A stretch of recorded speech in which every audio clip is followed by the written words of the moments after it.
Chapter 82. Unfortunately, as a new player within the fields of the lands of Fairy, I didn't receive an invitation. Not because the nobility of Fairy dismissed me, no, with me killing a Chaos Lord they knew I was a factor they had to account for and was the reason none had dared to even my land or even attempt to sabotage it to test how I would react with disposable pawns. But I was just an unknown and likely they doubted I even knew how to act within the noble circles, which was also true. I had little interest in pandering to the Fey rules that held the realm together, and I always took a blunt and honest approach to any inhabitants that approached me. So, with me being Titania's +1, I couldn't exactly bring Galatea, Raven, or anyone else with me. Now what should I do for money to bid within the auction? I won't be offering favors as that will just screw me over even if I could break the Fey promise. I mused as I pondered over what in the hell I could use to bid in this supernatural auction. Then it struck me. I could just loot all the gold and silver from a monster or something that I killed.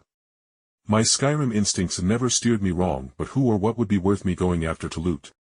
Astrid, I called out, and from my shadow came my bound fairy. Yes, Jake, how may I help? She asked tiredly as I had awoken her from her slumber within my shadow.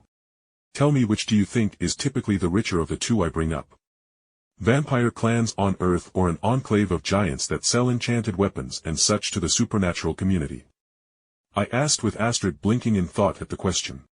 Astrid hummed and brought a delicate finger to her chin as she hovered in the air as she pondered my question before she began speaking. Well, Jake, the vampires will likely have more established assets like property and not huge stores of gold, silver, and such, but they will likely have treasures like enchanted weapons or cursed items. That, and they will likely have just a lot of high-quality furnishings for wherever they live, as vampires are notorious for splurging on where they live. Astrid explained the vampire side while I was thinking of what actual value I could get out of it. But the giants who forge treasures will certainly have stores of ingots and such to make all their treasures, Astrid said succinctly before she smiled wryly. Though if you think to raid the giants for their wealth, I suggest you change your mind, as they are heavily favored through the lands of Fairy and have friends everywhere with their weapons that owe them Feybound favors to be called in at will.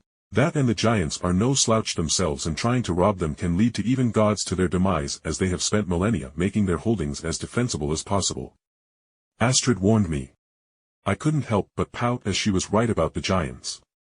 Damn it, how can I get a massive amount of valuable stuff to buy shit at an auction? I cursed, cupping my face as I dryly thought about how this was such a damned mortal problem. Here I was, a god in the flesh basically with my own world, and I couldn't buy a damn thing I wanted at an auction. Jake. Why don't you just slay an evil dragon and take its hoard? Astrid asked me in honest confusion as I stared at her silence. What, why are you looking at me? I mean, Azazyel and Drakul Karfong both reincarnated a couple of years ago, and I am surprised you didn't think about Drakul Karfong at least. As your master Wonder Woman was the one who killed it last. Not to mention how the dragon is renowned for its exceedingly large material hoards of wealth as it grows in power due to the wealth it accumulated and the envy people feel because of it. I smiled, giving Astrid a gentle pat on the head while internally I was beating that so-called Skyrim instincts at not reminding me of the damn dragons that plagued the lands of Fairy. Yes, you are right. I should have thought of Drakul Karfong, but what of Azazyel? Does he have a hoard or something? I asked, and Astrid's face twitched as she shivered, shaking her head. Jake. Azazyel is called the Armageddon Dragon for a reason.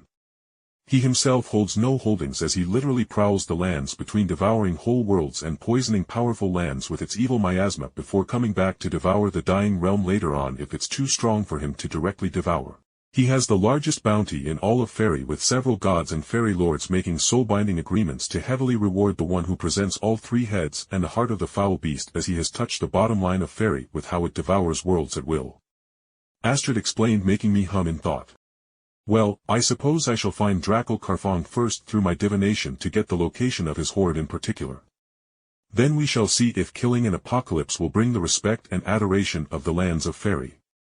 I announced with a confident smile as Astrid drooped in the air at feeling the bloodlust radiating from both myself and God Killer that was at my side. And God Killer's projected desire to taste the blood of dragons was as clear as the howl of wind that the sword would make as I swung it. And thus I traveled from my realm between space and time, looking for hints as to where Drakul Karfong's holdings were. In order to become the Dragonborn. Or something like that.